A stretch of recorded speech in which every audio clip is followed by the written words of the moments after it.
Hello, ট্রাইথিসের পক্ষ থেকে রমেন মণ্ডল তোমাদের জন্য ক্লাস 11-এর ইউনিট 3 চ্যাপ্টার নাম্বার 3 বৃত্তীয় গতি শুরু করছি।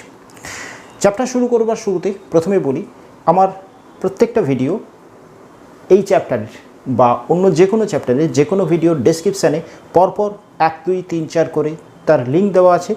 যে ভিডিও দেখতে চাইবে সেই ভিডিওতে ক্লিক করলে আমার ভিডিও যাবে, অর্থাৎ প্রত্যেকটা চ্যাপ্টার ওয়াইজ যে কোনো ভিডিওতে সেই চ্যাপ্টারের প্রত্যেকটা ভিডিও সিরিয়াল ওয়াইজ নাম অনুযায়ী দেওয়া আছে। আশা করি সেটা দেখে নিলে হবে। আজকে শুরু করছি বৃত্তীয় গতি। নিউটনের প্রথম গতিসূত্রে বলা হচ্ছিল ফোর্স বল সমান 0। কি হবে? ইউ সমান ভি। ইউ যদি 0 হয়, ভি হবে 0, অর্থাৎ স্থির বস্তু স্থির থাকবে, সমবেগে চলমান বস্তু সমবেগ নিয়ে চলতে থাকবে। যদি এফ নট ইকুয়ালস টু 0 হয়, এফটা কিন্তু নেট ফোর্স লব্ধি বল, তাহলে ইউ গ্রেটার দেন ভি বা ইউ লেস দেন ভি হবে। অর্থাৎ যদি বল প্রয়োগ হয় তবে বেগ বৃদ্ধি পেতে পারে বা বেগ হ্রাস পেতে পারে। এক্ষেত্রে বেগ হ্রাস পাচ্ছে, অর্থাৎ মন্দন সৃষ্টি হতে পারে বা ত্বরণ সৃষ্টি হয়, অর্থাৎ বল প্রয়োগ করে বস্তুতে ত্বরণ বা মন্দন সৃষ্টি হয়। এটা কোথা থেকে আমরা পেয়েছিলাম এই কনসেপ্টটা? নিউটন ফার্স্ট ল থেকে। নিউটন ফার্স্ট ল তাই বলেছিলেন। এখন প্রযুক্ত বল ও বেগ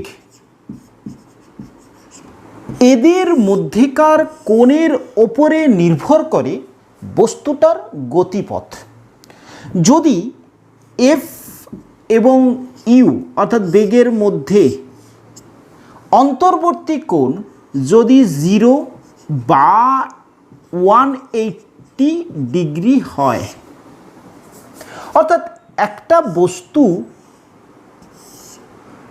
এদিকে গতিশীল ছিল, তার সঙ্গে বল প্রয়োগ করা হলো বেগের সাথে 0 ডিগ্রি কোণে, বা একটা বস্তু এদিকে গতিশীল ছিল, তার ওপরে বল প্রয়োগ করা হলো 180 ডিগ্রি কোণে। তাহলে এই বস্তুর গতিপথটা হবে সরল রৈখিক। কথাটা ক্লিয়ার হলো? অর্থাৎ একটা বস্তুর ওপরেই বল প্রয়োগ করছো, বল প্রয়োগেরও কেমন করছো তার উপরে নির্ভর করছে সেটার গতিপথ কেমন হবে। যদি 0 বা 180-তে বল প্রয়োগ করা হয় তাহলে তার গতিপথটা হবে সরল রৈখিক। যদি তা না হয়, অর্থাৎ 0 বা 180 না হয়, তবে তার গতিপথ হবে বক্র। আজ আমরা এই বক্র গতির ক্ষেত্রে একটি স্পেশাল কেস পড়ব, একটি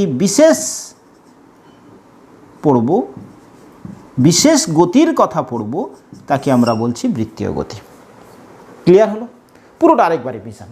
যদি বল শূন্য হয়, অর্থাৎ বল প্রযুক্ত না হয়, বস্তুটা যেমন ছিল তেমন থাকবে, স্থির থাকলে স্থির থাকবে, সমবেগে চললে সমবেগে চলতে থাকবে। যদি বলটা 0 না হয়, অর্থাৎ বল একটা থাকে লব্ধি বল, তাহলে বস্তুটাতে ত্বরণ বা মন্দন সৃষ্টি হবে, অর্থাৎ প্রাথমিক বেগ থেকে অন্তিম বেগটা কমবে, অর্থাৎ মন্দন সৃষ্টি হবে, বা প্রাথমিক বেগের থেকে অন্তিম বেগটা বাড়বে, ত্বরণ সৃষ্টি হবে।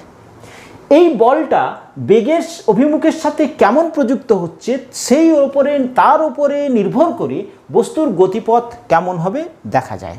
যদি প্রযুক্ত বল গতিপথের সাথে 0 বা 180 ডিগ্রি কোণে থাকে, তাহলে তার গতিপথটা হয় সরল রৈখিক, যা নিয়ে আমরা আলোচনা করে এসেছি আগের অধ্যায়গুলোতে।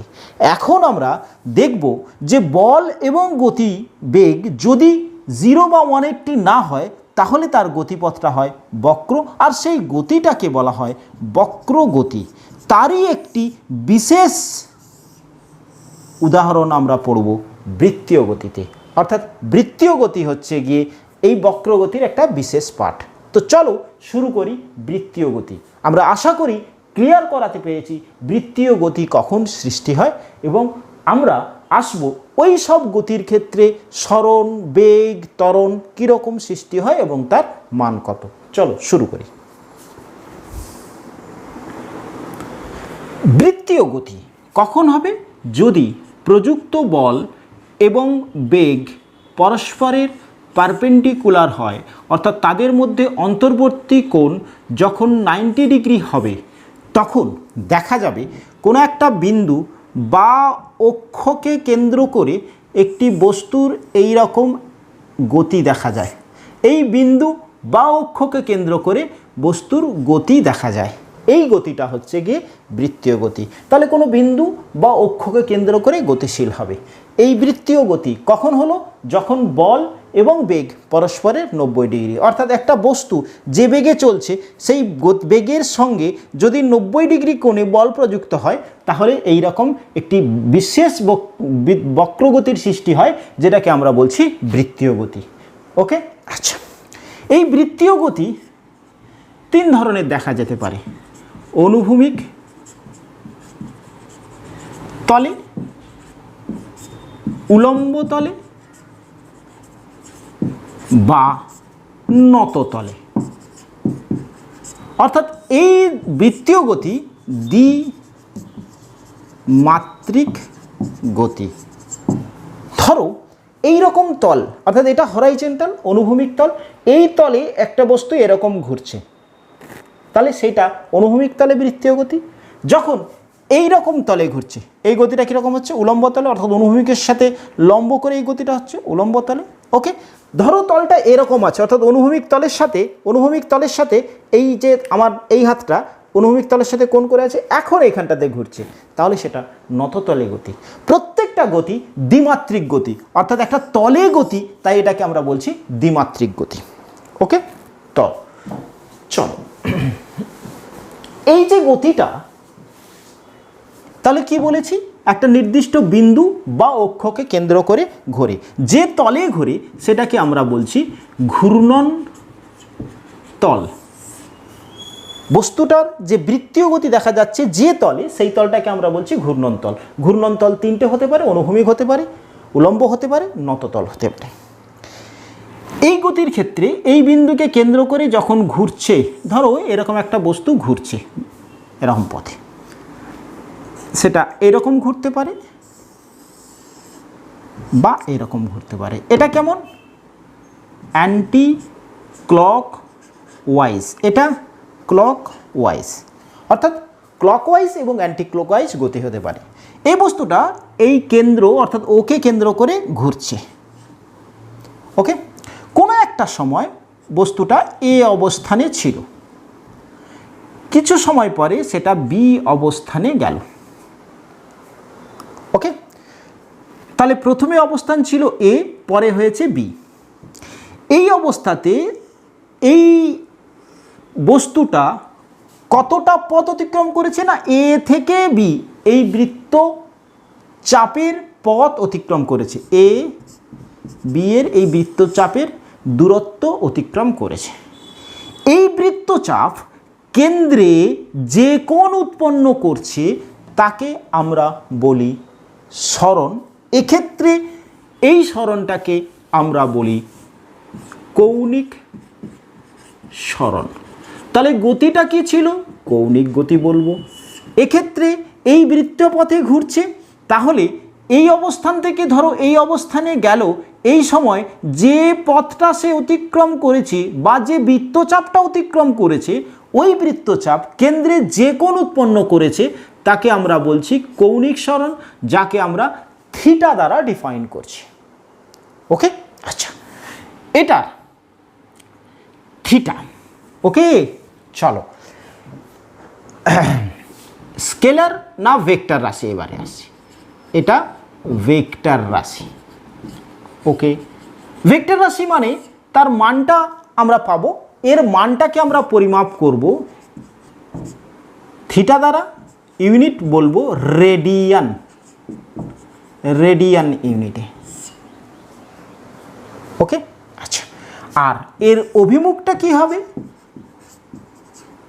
এই গতির ক্ষেত্রে অর্থাৎ বৃত্তীয় গতি বা কৌণিক গতির ক্ষেত্রে যে রাশিগুলো আমরা পাবো সেগুলো সব অক্ষীয় ভেক্টর। অক্ষীয় ভেক্টর, অক্ষীয় ভেক্টর, অর্থাৎ ওই ভেক্টর রাশিগুলোর অভিমুখ হবে এই কেন্দ্রতে একটি তলের সাথে লম্ব করে অক্ষ থাকলে বা ঘূর্ণাক্ষ বরাবর। তাহলে অক্ষীয় ভেক্টরের অভিমুখ কোন দিকে?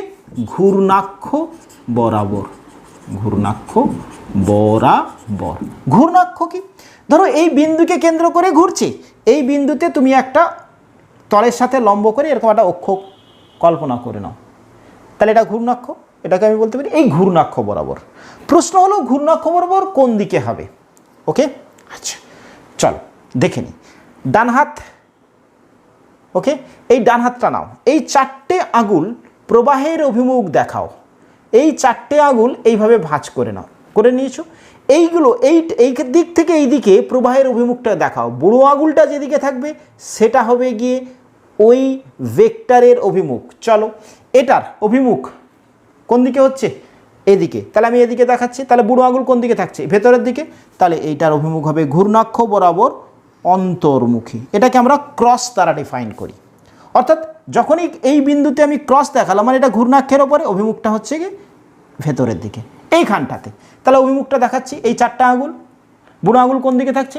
বাইরের দিকে। তাহলে যখন আমরা অভিমুখটা বাইরের দিকে দেখাবো তখন ডট সার্কেল, যখন ভেতরের দিকে দেখাবো তখন ক্রস সার্কেল। মনে রাখার জন্য একটি পদ্ধতি বলি, কিভাবে আমরা বুঝবো যে ডট মানে বাইরের দিকে। মনে রাখার কেন এটা ডট হয়েছিল দেখাচ্ছিল, বা এটা ক্রস কেন দেখাচ্ছিল মানে অভ্যন্তরের দিকে। আমরা তীর দেখেছি, এরকম একটা তীর, তীরের এই পেছনের দিকটা এরকম থাকে, এটা তীর। তীর কি নির্দেশ করছে? দিকে এই দিকে যাচ্ছে, ওকে, এটা তীর। এবারে ধরো যখন তীরটা ভেতরের দিকে যাচ্ছে তখন তুমি কোন অংশটা দেখতে পাবে? পেছনের দিকটা। তাহলে পেছনের দিকটা দেখলে কেমন দেখবে? এরকম ক্রস। যখন তুমি সামনের দিকটা দেখছো তখন কি এই পয়েন্টটা দেখছো? এই পয়েন্ট হিসাবে দেখবে। ক্লিয়ার? অর্থাৎ এটা দেখালে কি বুঝবে?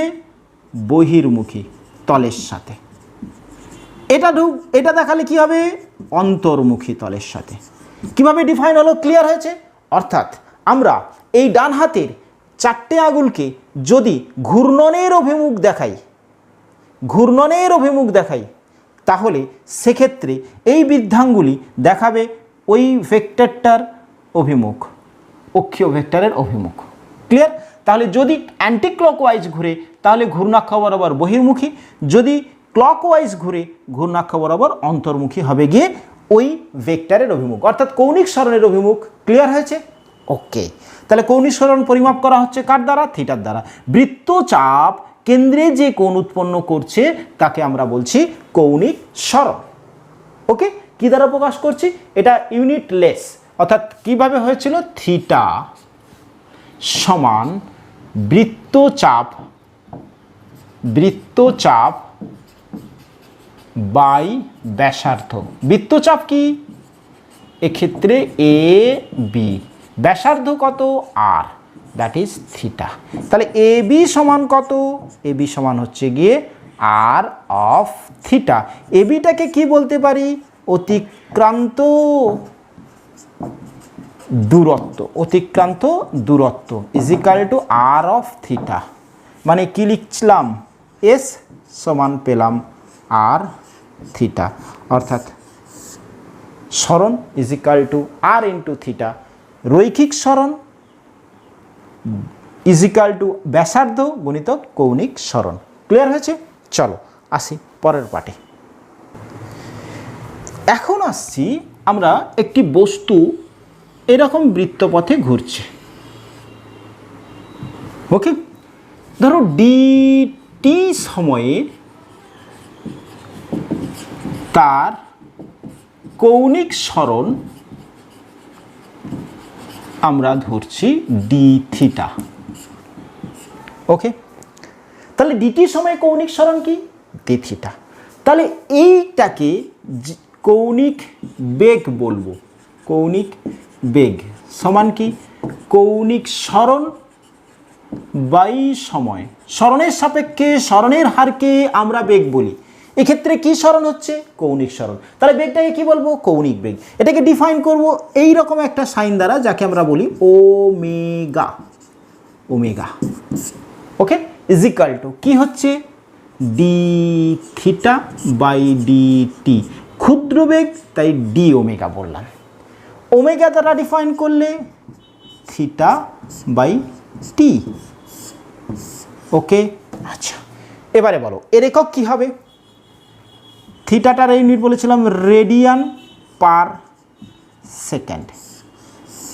ওকে, আচ্ছা এটা স্কেলার না ভেক্টর রাশি? অবভিয়াসলি ভেক্টর রাশি। কী ধরনের ভেক্টর? অক্ষীয় ভেক্টর। অভিমুখটা কীভাবে নির্ণয় করবে? আবারও বলছি, ঘূর্ণনের অভিমুখ বৃত্তীয় পথে যেভাবে ঘুরছে, ক্লকওয়াইজ অ্যান্টি ক্লকওয়াইজ যেভাবে ঘুরুক, ডান হাতের 4টি আঙুল যদি ঘূর্ণনের অভিমুখ নির্দেশ করে, বুড়ো আঙুল যেদিকে থাকবে সেটা তার ঘূর্ণাক্ষ বরাবর সেই দিকে অভিমুখ নির্দেশ করবে। ঘূর্ণাক্ষ বরাবর সেই দিকে অভিমুখ, তাহলে ঘূর্ণাক্ষ বরাবর এক্ষেত্রে কোন দিকে হচ্ছে? এদিকে ঘূর্ণন আমি দেখাচ্ছি, তাহলে কোন দিকে? বাইরের দিকে, ঘূর্ণাক্ষ বরাবর। আবার সার্কেল এই বিন্দুতে তলের সাথে লম্ব করে, তলের সাথে লম্ব করে এবারে বলেছি এটা নির্দেশ করছে, তাহলে বুড়ো আঙুল কোন দিকে থাকছে? অভিমুখ। ক্লিয়ার? আচ্ছা, তাহলে ওমেগার থিটা বাই টি, খুব ক্ষুদ্র কৌণিক বেগ দেখালে ডি থিটা বাই ডিটি। একক হলো রেডিয়ান পার সেকেন্ড। মাত্রা, কোণের মাত্রা কি? এটা ছিল কোণ, কোণের মাত্রা নেই, তাহলে দাঁড়াচ্ছে টি এর মাত্রা 1/t, অর্থাৎ টি টু দি পাওয়ার -1। ওমেগার মাত্রা হলো টি টু দি পাওয়ার -1। ওকে, আচ্ছা ধরো একটি বস্তু এই বিন্দু থেকে যাত্রা শুরু করেছে, এই বিন্দু থেকে পুরো পথটা ঘুরে আসতে যে সময় লাগবে তাকে আমরা বলি পর্যায়কাল। একটা বৃত্তপথের একবার পূর্ণ আবর্তনে যে সময় লাগে তাকে আমরা বলি পর্যায়কাল, দ্যাট ইজ টি। ওকে, তাহলে এক্ষেত্রে এই বিন্দু থেকে যাত্রা শুরু করে আবার এই বিন্দুতে ফিরে এলো, তাহলে কৌণিক বেগ কত? ওমেগা সমান এই বিন্দু থেকে যখন এইখানে ফিরে এলো থিটা কত, মানে কৌণিক সরণ কত? এই বিন্দু থেকে এই বিন্দুতে ফিরে এলে কৌণিক সরণ কত? 2π radian. Theta is equal to, তাহলে omega is equal to 2π by কত সময় নিয়েছে? টি সময় নিয়েছে, দ্যাট ইজ, এটা হচ্ছে গিয়ে কৌণিক বেগ এবং পর্যায়কালের মধ্যে সম্পর্ক। ক্লিয়ার? এই বিন্দু থেকে যাত্রা শুরু করে আবার এই বিন্দুতে ফিরে এলো কত সময়? টি সময়। ওই সময়ে কৌণিক সরণ কত? এই বিন্দু থেকে ফিরে আবার এই বিন্দুতে ফিরে এলে কৌণিক সরণ হচ্ছে গিয়ে 360। কেন্দ্রে কত কোণ উৎপন্ন করছে? 360। রেডিয়ানে কত? 2π। তাহলে কৌণিক বেগ কত? 2π বাই টি। ওকে, আচ্ছা এবারে বলছি 1 সেকেন্ডে যতগুলি পূর্ণকম্পন সম্পন্ন করে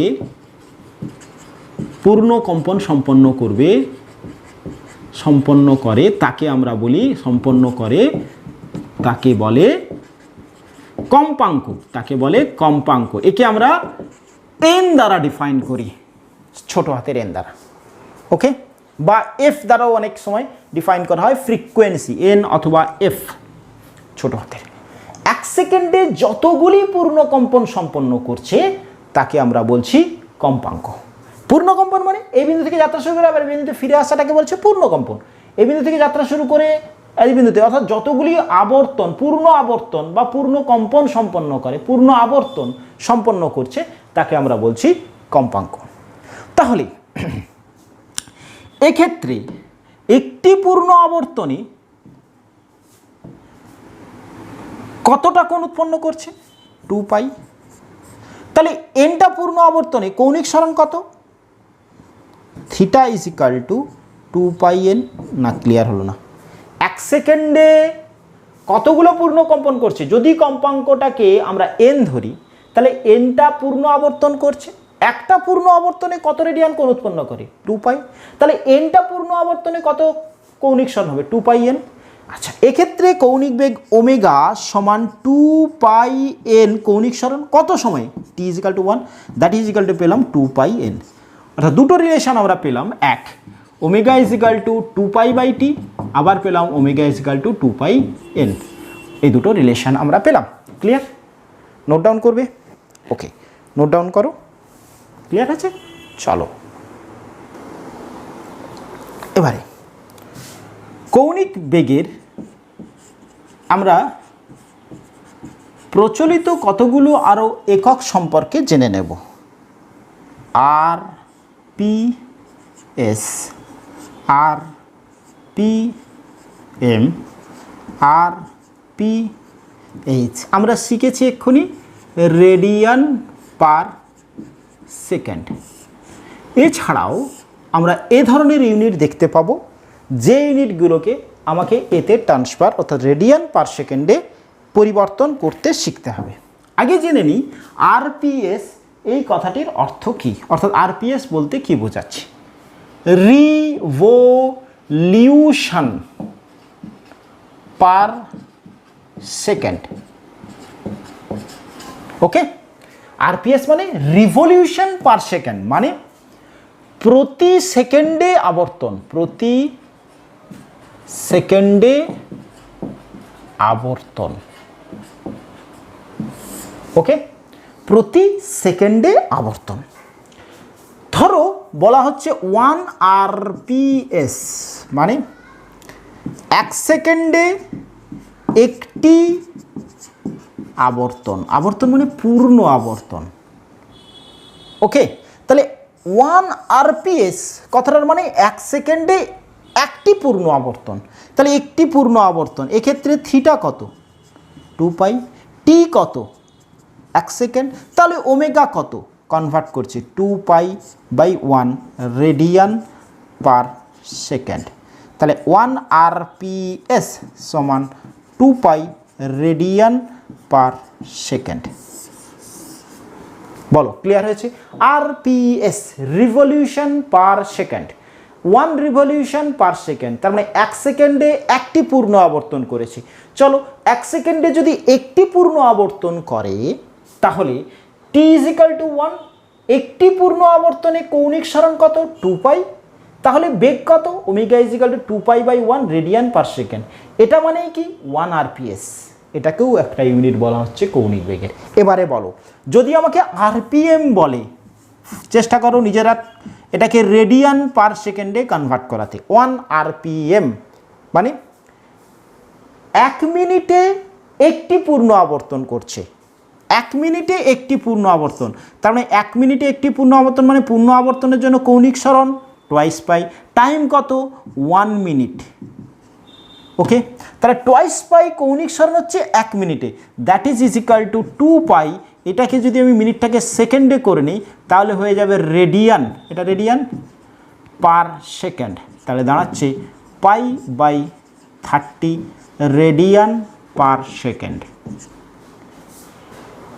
ওকে, আচ্ছা এবারে নিজেরা ট্রাই করো। আরপিএইচ সমান হয়েছে, করেছো, হয়ে গেছে, পজ করে ট্রাই করেছো। 1 আরপিএইচ মানে একটা রিভলিউশন 2π কোণ উৎপন্ন করছে কত সময়? 1 আওয়ারে। সেকেন্ডে কনভার্ট করছে 3600 রেডিয়ান পার সেকেন্ড। বলো, এক রিভলিউশনে 2π কৌণিক সরণ, সেকেন্ডে কত? 3600। তাহলে দাঁড়াচ্ছে π/1800 রেডিয়ান পার সেকেন্ড। ওকে, তাহলে আমাকে অঙ্কে যদি আরপিএস, আরপিএম, আরপিএইচ দেওয়া থাকে আমি তাকে রেডিয়ান পার সেকেন্ডে কনভার্ট করতে পারবো। আচ্ছা, যদি 1 আরপিএস এবং আরপিএম এর মধ্যে রিলেশন চাওয়া হয়, অর্থাৎ তোমাকে বলা হলো যে 1 আরপিএস সমান কত আরপিএম, ভাবো 1 আরপিএস সমান কত আরপিএম। 1 আরপিএস সমান কত আরপিএম। ওকে, আচ্ছা 1 আরপিএম সমান কত? 1 রিভলিউশন পার 1 মিনিট। 1 রিভলিউশন পার 1 মিনিট হয়েছে। আচ্ছা 1 রিভলিউশন 1 মিনিট সমান 60 সেকেন্ড। তাহলে দাঁড়ালো 1/60 আরপিএস। ওকে, এটাকে লিখতে পারি, এরকমও লিখতে পারি আরপিএস 1 আরপিএস সমান 60 আরপিএম। এম। আশা করি 1 rps সমান কত rph নিজেরা করবে, ট্রাই করবে। ওকে, ঠিক আছে, ক্লিয়ার হয়েছে? চলো এবার আমরা দুটো ছোট ছোট প্রবলেম করে নিই, একদম সিম্পল সিম্পল দুটো প্রবলেম করে নিই কীরকম হচ্ছে। আমাকে প্রথম প্রশ্ন বলা হলো যে ঘড়ির কাঁটার ঘড়ির মিনিটের কাঁটার বেগ নির্ণয় করো। প্রশ্ন কি? নোট ডাউন করো, ঘড়ির মিনিটের কাঁটার বেগ নির্ণয় করো। আমরা নির্ণয় করছি মিনিটের কাঁটার কৌণিক বেগ, কৌণিক বেগ। ওকে, আচ্ছা বলো, এটা ঘড়ি, একটা মিনিটের কাঁটা এখান থেকে আবার এই জায়গাটায় ফিরে আসতেই এলো কত সময় আসে? একটা মিনিটের কাঁটা এই পয়েন্ট থেকে এক রিভলিউশন ঘটাতে, একটা পূর্ণ আবর্তন ঘটাতে কত সময় লাগে? টি ইজ ইকাল টু কত? 1 আওয়ার। 1 ঘন্টায় সে পূর্ণ আবর্তন করে, তাহলে সেকেন্ডে 3600 সেকেন্ড। আচ্ছা, এই 1 রিভলিউশনে তাহলে কৌণিক সরণ কত? Theta is equal to 2 pi radian. তাহলে কৌণিক বেগ কত? Omega is equal to theta by T, theta twice pi, T হচ্ছে 3600 রেডিয়ান পার সেকেন্ড। বল, ক্লিয়ার হয়েছে? আরেকবার মিনিটের কাঁটা এই বিন্দু থেকে যাত্রা শুরু করে আবার এই বিন্দুতে ফিরে আসলো কত সময়? 1 আওয়ারে, 3600 ঘন্টায়। আচ্ছা, তাহলে এই রিভলিউশনে সে কতটা কৌণিক সরণ ঘটছে? তার টোয়াইস পাই। তাহলে কৌণিক বেগ কত? কৌণিক সরণ বাই কৌণিক বেগ হয়েছে। আচ্ছা, আশা করি তোমরা সেকেন্ডের কাঁটার ও ঘন্টার কাঁটার কৌণিক বেগ নিজেরা নির্ণয় করবে। কৌণিক বেগ নির্ণয় করে নাও। ওকে, ঘন্টার কাঁটার এবং সেকেন্ডের কাঁটার কৌণিক বেগ নির্ণয় করবে। হয়েছে? চলো,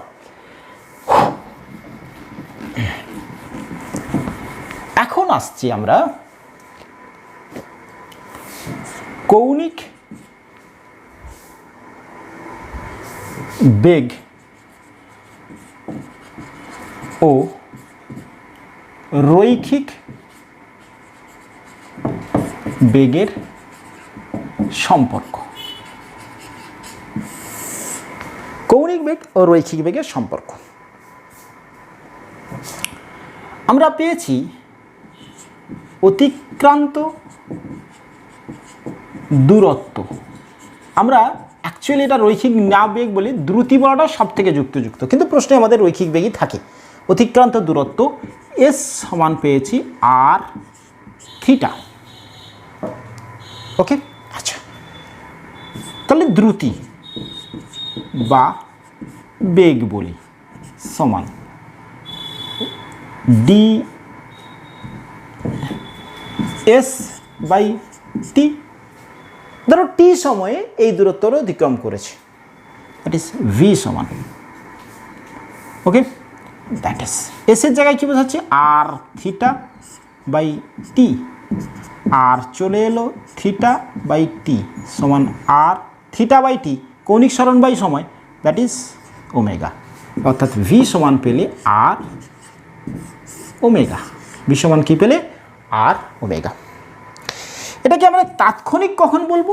যখন টি টেন্ডস টু 0।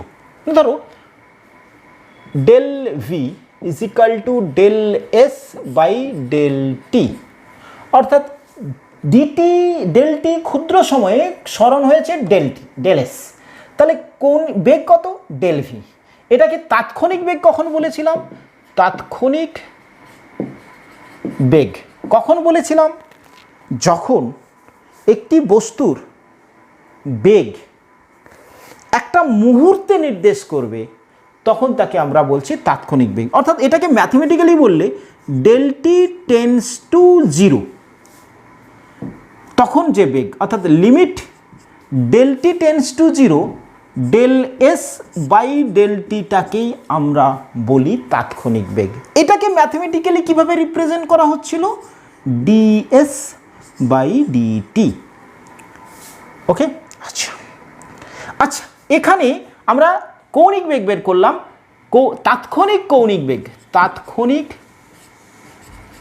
কৌণিক বেগ আমাকে বলল, তাৎক্ষণিক কৌণিক বেগ। ওকে, তাৎক্ষণিক কৌণিক বেগ, তাহলে ডি ওমেগা এটা হবে তাৎক্ষণিক কৌণিক বেগ। আমি প্রকাশ করব, কি হবে না, del theta by del T limit del T tends to 0 that is equal to তাৎক্ষণিক বেগ। ওকে, আচ্ছা তাহলে দেখো, তাহলে ভি ইজিক্যাল টু ছিল ডিএস বাই ডিটি। ওকে, তাহলে ডি এস এর মান আর theta by DT, R constant, বৃত্তের ব্যাসার্ধ কনস্ট্যান্ট, তাহলে আর বেরিয়ে এলো D theta by DT, that also written as D theta by DT. তাহলে পাচ্ছি R equal to D omega, এটাকে কনস্ট্যান্টের জন্য ডিভিও বলতে পারি। তাহলে R equal to DV equal to R D omega. Ultimately যেটা পেলাম সেটা হচ্ছে গিয়ে কৌণিক বেগ এবং রৈখিক বেগের মধ্যে রিলেশন পেয়েছি, ভি ইজিক্যাল টু রৈখিক বেগ ইজিক্যাল টু ব্যাসার্ধ ইন্টু কৌণিক বেগ, ব্যাসার্ধ ইন্টু কৌণিক বেগ। ওকে, চলো এবার একটি প্রশ্ন করি। বলা হচ্ছে যে একটি ঘড়িতে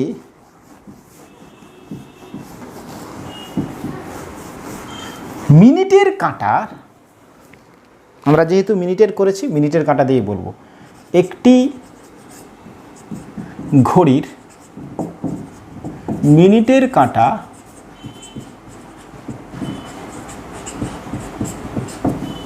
মিনিটের কাঁটা 50 সেমি লম্বা, তার প্রান্তের রৈখিক বেগ কত? রৈখিক বেগ কত? এই একটা ঘড়ি ট্রাই করো নিজেরা, এটা ঘড়ির, এটা 50 সেন্টিমিটার লম্বা, এর প্রান্তের রৈখিক বেগ কত? এইটা মিনিটের কাঁটার কৌণিক বেগ কত? ওমেগা সমান পেয়েছি এক্ষুনি pi by 30 radian per second. Okay, আচ্ছা তাহলে নির্ণয় করতে বলেছে ভি, ব্যাসার্ধ আর বলে দেওয়া আছে 50 সেন্টিমিটার। ওকে, তাহলে V is equal to R omega, that is R মানে 50 into pi by 30 semi per second, 5 pi by 3 semi per second. Okay, বোঝা গেছে প্রবলেমটা? চলো এখন একটি প্রবলেমে আসছি। বলছি একটি চাকার কৌণিক বেগ 300 rpm, 1 নম্বর, টি অর্থাৎ পর্যায়কাল 2, এন কম্পাঙ্ক 3, 60 ডিগ্রি কৌণিক সরণ ঘটার সময়কাল। তিনটে জিনিস নির্ণয় করতে বলেছে, দেখে নাও কী বলেছে। একটি চাকার কৌণিক বেগ দেওয়া আছে 300 rpm, পর্যায়কাল, কৌণিক বেগ এবং 60 ডিগ্রি কৌণিক সরণ ঘটার সময়কাল। ওকে, তাহলে প্রথম আমাকে দেওয়া আছে ওমেগা, কি দেওয়া আছে 300 rpm, এটাকে আমাকে কিসে কনভার্ট করতে হবে? রেডিয়ান পার সেকেন্ডে। চলো 1 rpm সমান কত হচ্ছিল? ধরো 300, 1 rpm মানে টোয়াইস পাই কোণ উৎপন্ন করে 60 সেকেন্ডে, that is radian per second. বোঝা গেল না? 1 rpm, ফরগেট দ্যাট, 300 আছে, 1 পার rpm, 1 rpm এ কত কোণ উৎপন্ন করবে? টোয়াইস পাই, মিনিটে বাই সেকেন্ড 60 দিয়ে ভাগ করেছি, দ্যাট ইজ হয়েছে। তাহলে দাঁড়াচ্ছি 6 6 6 5 30, that is 10 pi radian per second. এই কনভার্সনটা কাজে লাগবে, সেই জন্য রেডিয়ান এবং আরপিএম আরপিএস এর রিলেশন দেখানো হয়েছিল। ওকে, আচ্ছা এবারে তোমাকে বলেছে টি ফাইন্ড আউট করতে। টি, হোয়াট ইজ টি? টি টি মানে পর্যায়কাল। কি রিলেশন বেরিয়েছিল? Omega is equal to twice pi by T, অতএব টি সমান twice pi by omega. Omega কত পেয়েছো? 10 পাই, তার মানে কত হচ্ছে? 1/5 সেকেন্ড। Okay, first answer. বলো ক্লিয়ার হয়েছে কিনা? গুড। এবার হচ্ছে 2, কি বলেছে? কম্পাঙ্ক। আমরা জানি omega is equal to 2 pi N, that is N is equal to N is equal to omega by 2 pi. Omega মানে 10 পাই মানে 2 পাই, দ্যাট ইজ 5। 5টি কম্পাঙ্ক কত? 5। ইউনিট কী হবে? 1/সেকেন্ড, that is equal to hertz বলা হয় এটাকে। 1/সেকেন্ড, তাহলে ইউনিটটা হচ্ছে 1/সেকেন্ড। দেখো এন ওমেগা রেডিয়ান পার সেকেন্ড, এটা রেডিয়ান রেডিয়ানে কাটছে, দ্যাট ইজ সেকেন্ড। 1/সেকেন্ডকে আমরা কি বলি? হার্জ। এটাকে কি বলি? হার্জ। এবার এসছে 3 নম্বর, কি বলেছে? 60 ডিগ্রি কৌণিক সরণ ঘটার সময়কাল। আচ্ছা, ওমেগা কত পেয়েছো? 10 পাই। থিটা কত হবে? যখন বলেছে 60 ডিগ্রি, এটাকে কিসে কনভার্ট করবে বলেছি? রেডিয়ানে। তার মানে কত? Pi by 3 radian. Okay, T find out করতে বলেছে। তাহলে তুমি কি জানো? হ্যাঁ, কী হয়েছে? ওমেগা মানে 10 পাই আর থিটা মানে pi by 3, T is equal to find out করছে। আমরা জানি ওমেগা সমান থিটা বাই টি, তাহলে T is equal to theta by omega. কোনো কনফিউশন আছে? নেই। থিটা কত? পাই বাই 3, ওমেগা কত? 10 পাই, পাইনে পাইকো মার ডালা, তাহলে দেখ 1/30 সেকেন্ড। ওকে, ক্লিয়ার? চলো আরেকটি প্রবলেম আমাদের ক্ষেত্রে অনেক সময় যেই লেভেলে প্রশ্ন থাকে, কত সময় অন্তর অন্তর ঘন্টার কাঁটা মিনিটের কাঁটা মেলাতে হবে, এ সংক্রান্ত একটি ভিডিও আমাদের ক্ষেত্রে দেওয়া আছে। আমরা আই বাটনে দেখতে পাবে, এখনই আই বাটন দেখাচ্ছে মিনিটের কাঁটা ঘন্টার কাঁটা কত সময় অন্তর অন্তর মিলিতে হবে তার প্রবলেমটি। এটা আরেকটি ভিডিওতে আছে, সেটা দেখে নিতে হবে। চলো আসি, এবারে আসছি কৌণিক ত্বরণ। ত্বরণ মানে কি সৃষ্টি হবে? বেগ বৃদ্ধি ঘটবে। এমনি ত্বরণ, রৈখিক ত্বরণ আমরা কি পড়েছিলাম? যখন বস্তুটার বেগ বৃদ্ধি পেতে থাকে। কৌণিক ত্বরণ মানে তাহলে কৌণিক বেগ বৃদ্ধি পেতে থাকবে। সিম্পল কথা, কৌণিক বেগ বাড়তে থাকলে বস্তুতে কি সৃষ্টি হবে? কৌণিক ত্বরণ। তাহলে সময়ের সাপেক্ষে কৌণিক বেগ বৃদ্ধির হারকে আমরা বলবো কৌণিক ত্বরণ। ওমেগা 1 ছিল, টি সময়ে বেগ বৃদ্ধি পেয়ে ওমেগা 2 হলো, তাহলে বেগ বৃদ্ধি কত? Omega 2 minus omega 1। কত সময় হয়েছে? টি সময়ে হয়েছে। তাহলে হারটাকে আমরা কি বলি? কৌণিক বলবো, কৌণিক ত্বরণ। কি বলবো? কৌণিক ত্বরণ। এটাকে কি দ্বারা প্রকাশ করা হচ্ছে? আলফা। কি দ্বারা প্রকাশ করছি? আলফা। দেখো, প্রাথমিক কৌণিক বেগ ওমেগা 1, অন্তিম কৌণিক বেগ ওমেগা 2, এই পরিবর্তনটা হয়েছে টি সময়। তাহলে কৌণিক ত্বরণ অন্তিম বেগ বিযুক্ত প্রাথমিক বেগ, কৌণিক বেগ কিন্তু বাই সময় সমান হচ্ছে গিয়ে কৌণিক ত্বরণ। ওকে, আচ্ছা, তাহলে এটা কি রাশি? সেম ভেক্টর রাশি। আচ্ছা, এবার একটা কথা বলি, সবসময় যে বেগটা বৃদ্ধি পাবে এমনটা নাও হতে পারে, তাহলে কৌণিক মন্দন সৃষ্টি হতে পারে। আচ্ছা, কৌণিক ত্বরণ বা কৌণিক মন্দন সৃষ্টি হবে। ভেক্টর রাশি। কি রাশি? ভেক্টর রাশি। কি ভেক্টর এটা? অক্ষীয় ভেক্টর। মানে তার অভিমুখ কোন দিকে হবে? অক্ষ বরাবর হবে। কোন অক্ষ বরাবর? ঘূর্ণাক্ষ বরাবর। অর্থাৎ একটা বস্তু এইরকম বৃত্তীয় পথে ঘুরছে, এটা অ্যান্টি ক্লকওয়াইজ ঘুরছে, অ্যান্টি ক্লকওয়াইজ রোটেট করছে, ঘুরছে, তাহলে তার কৌণিক বেগের অভিমুখ ক্লিয়ার? তলের সাথে লম্ব করে এরকম কোন বরাবর? ঘূর্ণাক্ষতে। আচ্ছা, এটা সুষম বেগ চলছে।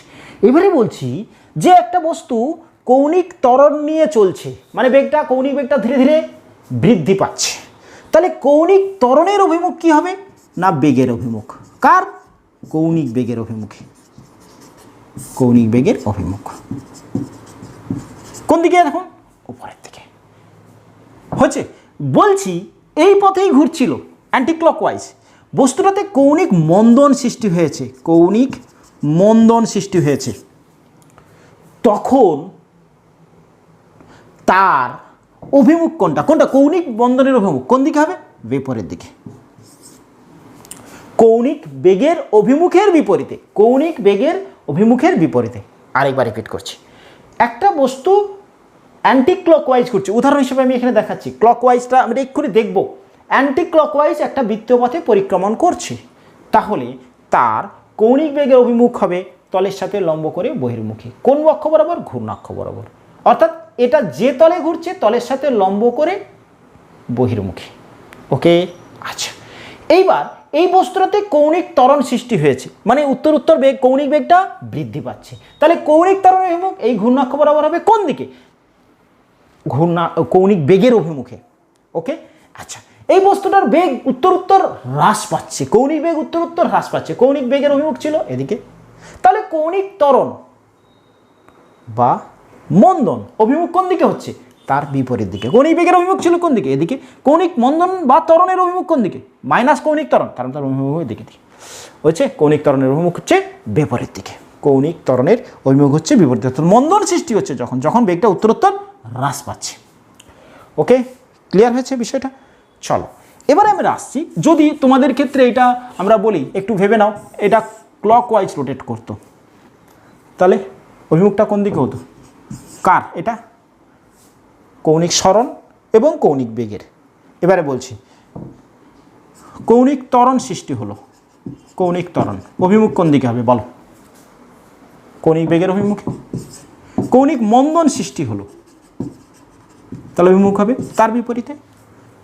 কৌণিক ত্বরণটা ছিল, মন্দনটা, বেগটা ছিল এদিকে, সরণটা ছিল এদিকে, কৌণিক ত্বরণটা হবে এদিকে, মন্দন সৃষ্টি হলো। বেগ ত্বরণের, সরণের দিকে, বেগ এদিকে, ত্বরণের দিকে।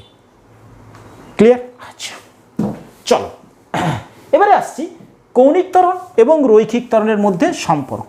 কৌণিক ত্বরণ এবং রৈখিক ত্বরণের সম্পর্ক। রৈখিক ত্বরণ ও কৌণিক ত্বরণের সম্পর্ক।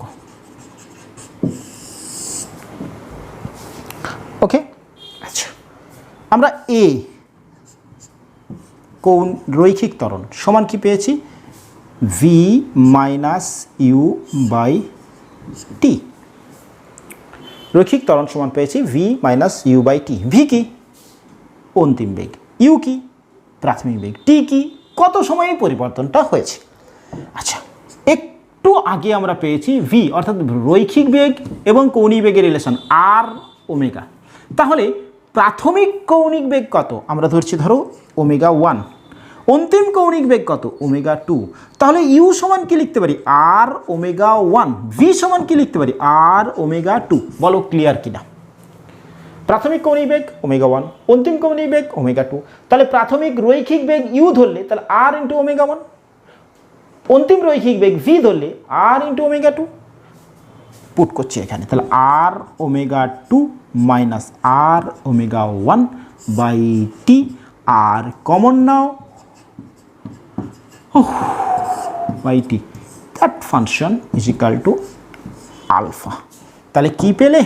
এ is equal to R alpha. A is equal to R alpha. আচ্ছা, ওকে।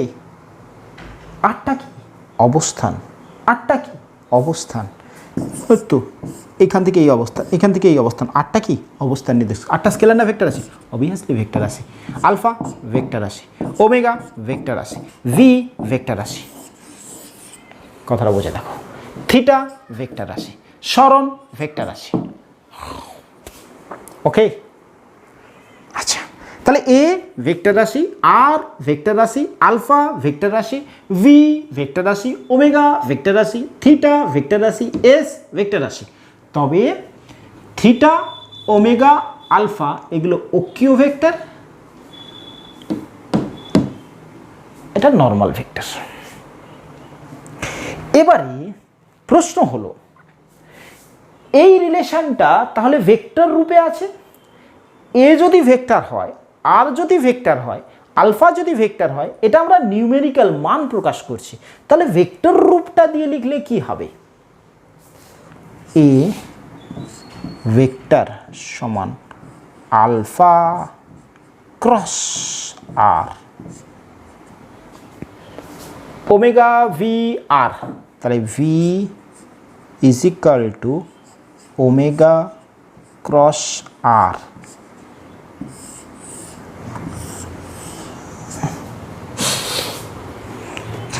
বোঝা গেল? আচ্ছা স্যার, ভেক্টর রূপটা কিভাবে লেখা হলো একটু বুঝবার চেষ্টা করি, এটা কি গুণন আছে? ক্রস গুণন। কি গুণন? ক্রস গুণন। ক্রস গুণনের অভিমুখ নির্ণয় করতে আমরা শিখেছি ক্রস ভেক্টরে। ক্রস গুণন ভেক্টরের সেটা কি রাশি হয়? ভেক্টর রাশি হয়। কিভাবে হয় না, যে দুটো ভেক্টরের ক্রস গুণন হচ্ছে, যে ভেক্টরটা উৎপন্ন হচ্ছে, এই দুটো যে তলে থাকবে তা সেই তলের সাথে লম্ব হবে এই ভেক্টরটা। এবারে আসছে, এই একটা বস্তু বৃত্তপথে ঘুরছে, বৃত্ত হলো না, এটা কি হয়ে গেল? ডিম্বকৃতি হয়ে গেল।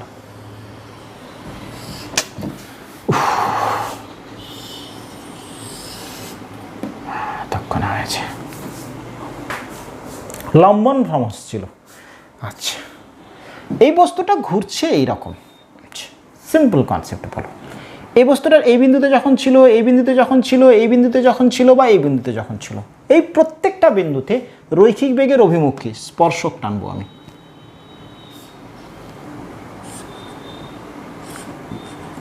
বলো, ওই বিন্দুতে স্পর্শক টানলে বেগের অভিমুখ এরকম হবে, তীর চিহ্ন যেদিকে আঁকা।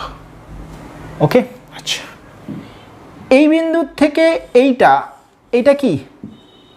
আর ভেক্টর, এটা ভি এর অভিমুখ। আচ্ছা, এটা ক্লকওয়াইজ ঘুরছে, তার মানে এর অভিমুখটা হবে কি? এটা কার অভিমুখ? এটা ওমেগার অভিমুখ, এটা। ওকে, এবারে প্রশ্ন অনেক সময় আমারও মনে প্রশ্ন এসেছিল যখন আমি পড়াই প্রথম যখন আমি ক্লাস শিখি এটা একদম ছোটবেলায়, তখন আর ক্রস ওমেগা কেন হলো না? ওমেগা ক্রস আর কেন? আর ক্রস ওমেগা লিখলো তো, দুটো ভেক্টর আছে, আর ক্রস ওমেগা লিখতে। দেখো, এটা ওমেগা, এটা আর। এবারে বলছি, তুমি ওমেগা থেকে আর এর দিকে ক্রস গুণন করছো, এটা তল, এই তলে আর এবং ওমেগা আছে, এই তলের সাথে লম্ব হবে, কোন দিকে ঘুরবে?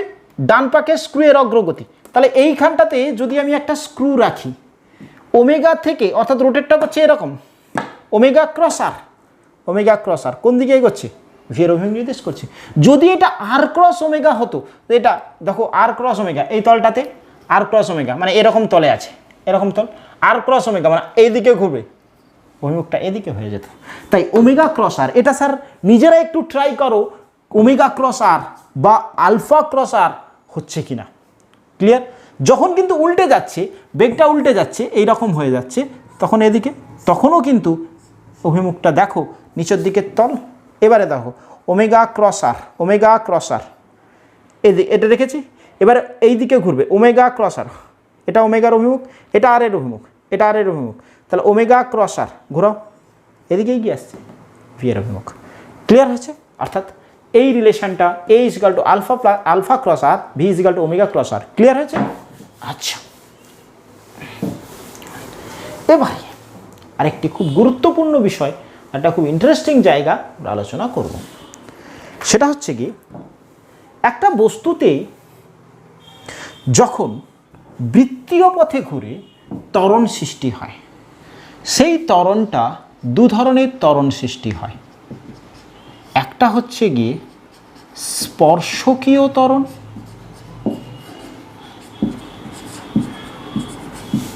ওকে, ট্যানজেনশিয়াল অ্যাক্সেলারেশন, ওকে, স্পর্শকীয় ত্বরণ।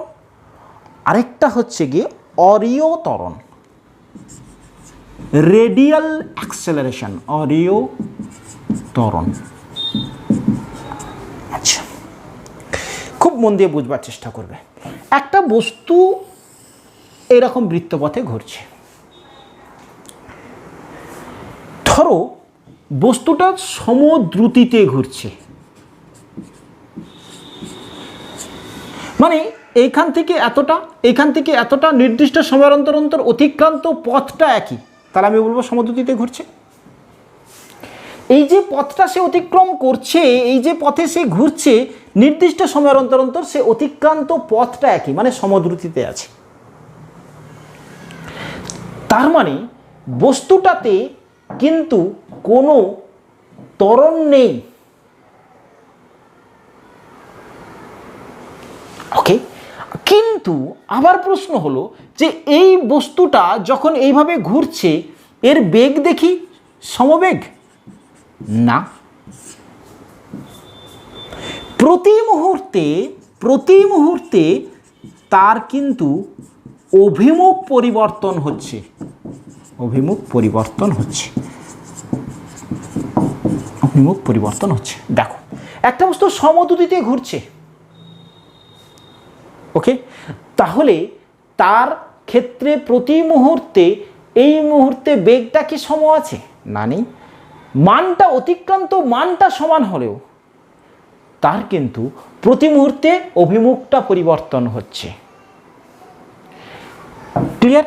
যখন শুধুমাত্র সমদ্রুতিতে থাকবে অভিমুখটা প্রতি মুহূর্তে শুধুমাত্র চেঞ্জ হবে, তখন ওই বস্তুটাতে সৃষ্টি হয় অরীয় ত্বরণ। মানে এক বস্তুটা সমদ্রুতিতে ঘুরলে তার কেন্দ্রাভিমুখী একটি ত্বরণ সৃষ্টি হয়, যেটাকে আমরা বলছি অরীয় ত্বরণ, এ আর। ওকে, আচ্ছা। আবার যদি এইরূপ হয়, এই পথটাতে সে ঘুরছে কিন্তু প্রতি মুহূর্তে সমদ্রুতি নয়, বেগটা কিন্তু দ্রুতিটা কিন্তু পরিবর্তন হচ্ছে, মানে মানটা প্রতি মুহূর্তে অতিক্রান্ত দূরত্বটাও পরিবর্তন হচ্ছে, মানে প্রতি মুহূর্তে তার ত্বরণ সৃষ্টি হচ্ছে, সেই ত্বরণের অভিমুখটা হবে ওই বিন্দুতে অঙ্কিত বেগের অভিমুখের দিকে। বেগের অভিমুখ কোন দিকে ছিল? যে কোনো বিন্দুতে স্পর্শক অভিমুখে, এইটা। ওকে, তখন এই ত্বরণটা হচ্ছে গিয়ে আমরা বলবো এটি ট্যানজেনশিয়াল অ্যাক্সেলারেশন, স্পর্শকীয় ত্বরণ।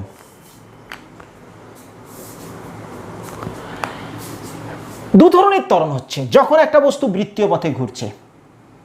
যখন সমদ্রুতিতে ঘুরছে তখন বস্তুটার ক্ষেত্রে যে ত্বরণ সৃষ্টি হচ্ছে সেটা কেবলমাত্র অভিমুখের পরিবর্তনের কারণে। সেই ত্বরণের অভিমুখ হচ্ছে কেন্দ্রাভিমুখী, ব্যাসার্ধ বরাবর। সেই ত্বরণটাকে আমরা বলছি অরীয় ত্বরণ, রেডিয়াল অ্যাক্সেলারেশন।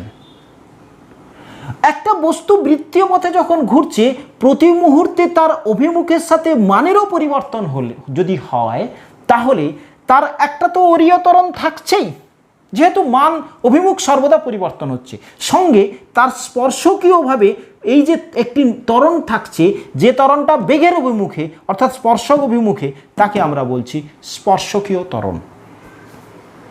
অর্থাৎ অরীয় ত্বরণ সৃষ্টি হচ্ছে অভিমুখের পরিবর্তনের কারণে, স্পর্শকীয় ত্বরণ সৃষ্টি হচ্ছে বেগের মানের পরিবর্তনের কারণে। তাহলে ধরো একটি বস্তুর দুটো ত্বরণই আছে, স্পর্শকীয় অর্থাৎ একটি বস্তু অসমদ্রুতিতে চলছে একটা বৃত্তীয় পথে। কথাটা কি বললাম? যখন অসমদ্রুতিতে চলছে, অসমদ্রুতিতে বৃত্তীয় পথে গতিশীল। ওকে, অসমদ্রুতিতে বৃত্তীয় পথে গতিশীল, তখন বস্তুটাতে অরীয় ত্বরণও থাকছে, মানে কেন্দ্রাভিমুখী এই ত্বরণটা এ আর, এবং স্পর্শকীয় ত্বরণও থাকছে।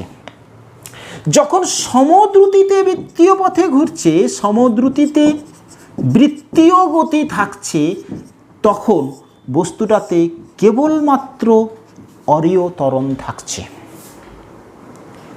ক্লিয়ার হলো? আচ্ছা, তাহলে এক্ষেত্রে এবং এই ক্ষেত্রে এটি ইজ ইকাল টু 0। ক্লিয়ার? আচ্ছা, এইটা কিসের অভিমুখ? বেগের অভিমুখ। এটা কিসের অভিমুখ? বেগের অভিমুখ। তাহলে এই অভিমুখেই স্পর্শকীয় ত্বরণের অভিমুখ। আমরা এইখানে যে ভিটা ফাইন্ড আউট করেছিলাম আর ওমেগা, তাহলে এটি কত হবে? ওকে, এই বরাবর বেগ কত ছিল? V is equal to R omega. এই বরাবর এটি কত হবে? আর এই বরাবর এ আর কত হবে? এটা আমি ক্যালকুলেট করব ভি স্কোয়ার বাই আর। ওকে, এই বরাবর ভি স্কোয়ার বাই আর। এক সেকেন্ড, আর আর তাহলে ট্যানজেনশিয়াল ত্বরণ কত হচ্ছে? AT is equal to R alpha. এটি কি কারণে? বেগের মানের পরিবর্তন কারণে। দ্যাট ইজ ইজিক্যাল টু রৈখিক ত্বরণ is equal to R alpha. Radial acceleration is equal to V square by R. এটা প্রুভ আমরা করব, এটা এক্ষুনি প্রুভ করেছি আমরা। ওকে, এবারে তাহলে যখন অসমদ্রুতিতে বৃত্তীয় পথে গতিশীল দুটো ত্বরণ থাকছে, তাহলে লব্ধি ত্বরণ কত হবে? অলওয়েজ এ টি পারপেন্ডিকুলার এ আর, অর্থাৎ রেডিয়াল অ্যাক্সেলারেশন ট্যানজেন্সিয়াল অ্যাক্সেলারেশন দুটো পরস্পরের লম্ব, তাহলে লব্ধি কত হবে? A final net is equal to root of A T এর স্কোয়ার প্লাস এ আর এর স্কোয়ার। ক্লিয়ার হয়েছে বিষয়টা? বিষয়টা ক্লিয়ার হয়েছে? স্পর্শকীয় এবং অরীয় ত্বরণ সম্পর্কে ধারণা হয়েছে। চলো আমরা দুটো প্রবলেম করে নিই। বলছে একটি বস্তু 2 মিটার ব্যাসার্ধের বৃত্তপথে ভি সমান টি স্কোয়ার এই সমীকরণ মেনে গতিশীল। ওকে, এই সমীকরণ মেনে গতিশীল। টি ইজ ইকাল টু 2 সেকেন্ড সময়ে পর তার স্পর্শকীয়, অরীয় এবং লব্ধি ত্বরণ নির্ণয় করো। লব্ধি ত্বরণ নির্ণয় করো। আচ্ছা, ট্রাই করো। ব্যাসার্ধের বৃত্তপথে ঘুরছে 2 মিটার। ওকে, ভি সমান টি স্কোয়ার এই সমীকরণ মেনে চলছে। তার মানে সময়ের সাপেক্ষে বেগটা পরিবর্তনশীল, বেগের মানটা পরিবর্তনশীল। তার মানে বস্তুটাতে কি দুটি আছে? অসমদ্রুতি। আচ্ছা, অসমদ্রুতি মানে ট্রান্সভার্সও থাকবে, রেডিয়ালও থাকবে, ট্যানজেন্সিয়ালও থাকবে এবং রেডিয়ালও থাকবে, অর্থাৎ স্পর্শকীয় ত্বরণ এবং অরীয় ত্বরণও থাকবে। ওকে, তাহলে ভি ইজ ইকাল টু 2 এর square at T is equal to 2, 4, অর্থাৎ 2 সেকেন্ড পরে তার বেগটা হচ্ছে গিয়ে 4। দুটো ত্বরণ এটি ইজ ইকাল টু বেরিয়েছে ডিভি বাই ডিটি, এ আর সমান ভি স্কোয়ার বাই আর। ওকে, এটা বেগের পরিবর্তনের কারণে, এটা অভিমুখের পরিবর্তনের কারণে। তাহলে অভিমুখের পরিবর্তনের কারণে ভি স্কোয়ার বাই আর, এটা ক্যালকুলেশন হবে। আর ট্যানজেনশিয়ালটা বেগের পরিবর্তনের কারণে। ওকে, তাহলে আমরা প্রথমত এ আর বের করে নিই। 2 সেকেন্ড পরে বেগ কত? 4, তার স্কোয়ার বাই 2, তার মানে 4 4 16 বাই 2 সমান 8 মিটার পার সেকেন্ড স্কোয়ার। এবারে আমাকে বলেছে এটি ফাইন্ড আউট করতে। এটা রেডিয়ার হয়ে গেল, রিও হয়ে গেল। আচ্ছা, এবারে টি। আচ্ছা, ডিভি বাই ডিটি, তাহলে ডি ডিটি, ভি মানে T square, that is derivative করছি 2t at T is equal to 2, A T হবে 2 × 2, that is 4 metre per second square. বলো এটি DV by DT, V varies as of T square, T এর জায়গায় বসিয়ে দিচ্ছি, simple differentiate করেছি 2t, টি এর T is equal to 2, 2t is equal to T into 2 × 2, that is 4 metre per second square. Okay, এবারে বলছে লব্ধি। এতটা ক্লিয়ার হয়েছে? চলো লব্ধি। এ সমান root of A T A square plus A R square, that is equal to AT মানে 4 তার স্কোয়ার, এ আর মানে 8 তার স্কোয়ার উইথ রুট, তার মানে 16 plus 64 with root, that is equal to 80 with root, তার মানে 4 2 × 8, 16 5 80, 4 4 16, 4 √ 5 লিখে দিতে পারো, ক্যালকুলেশন করতে পারো। ওকে, 16 5 80, 4 4 √ 5, 4 √ 5, 4 4 16, 16 5 80 metre per second square. 4.24 multiple করলে হবে। ক্লিয়ার হয়েছে বিষয়টা? ওকে, অরীয় অর্থাৎ স্পর্শকীয় এবং অরীয় এই দুটো ত্বরণ কনসেপ্ট ক্লিয়ার একদম? ওকে ওকে, আমরা পরের ক্লাসে আসছি এর পরের পার্ট নিয়ে, ঠিক আছে? যারা আবারও একদম লাস্ট মোমেন্টে আবারও বলি, ডিসক্রিপশানে আমার প্রত্যেকটা ক্লাসের ভিডিও সিরিয়াল ওয়াইজ সাজানো থাকবে। যে কোনো ভিডিওর ডিসক্রিপশান খুললে পরপর ক্লাস ওয়াইজ ভিডিওর লিঙ্ক দেওয়া থাকবে, দেখে নিতে হবে। ওকে, থ্যাংক ইউ।